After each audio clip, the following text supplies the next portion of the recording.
This has been our chief Washington correspondent, John Karl, our senior political correspondent, Rachel Scott. John, let me begin with you. You've covered so many of these addresses. We've never seen one quite like this.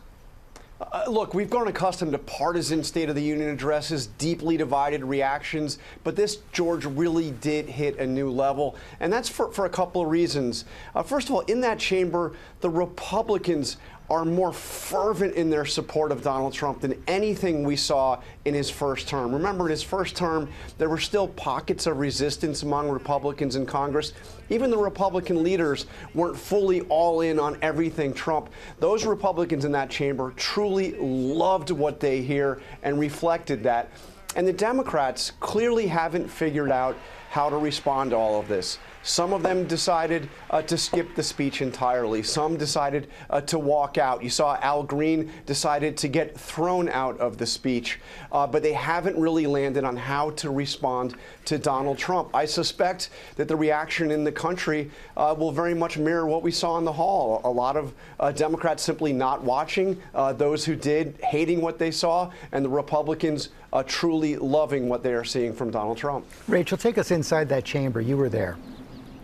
Inside the chamber, it was a lack of decorum that we have seen repeated at many of these joint addresses and also the State of the Unions. Leader Jeffries did call for decorum. He asked for a dignified Democrat response. It's unclear if he's going to be satisfied with what Democrats did there. And it was on full display, this sort of disjointed effort from Democrats who are really trying to figure out how to counter the president's message. So yes, Al Green standing up, him being removed. We have never seen something like that play out during the chamber when the president is addressing a joint session of Congress. And then not just that, Democrats also walking out at some point, their backs turned, in some ways trying to do this sort of silent protest, holding up these paddles.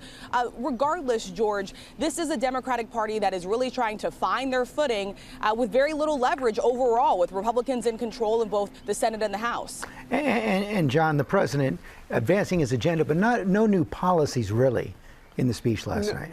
No, this felt much more like a rally speech. And I thought it was also interesting, George, there's a lot of anxiety in the country, anxiety from federal workers worried about their jobs, anxiety about the tariffs he's just imposed, anxiety around the world about what happened in the Oval Office with Zelensky. Trump didn't seem to be anxious about anything. This is a president who, for the first time in his time as president, is not under investigation and doesn't seem to have a care in the world. Rachel, familiar exaggerations from the president.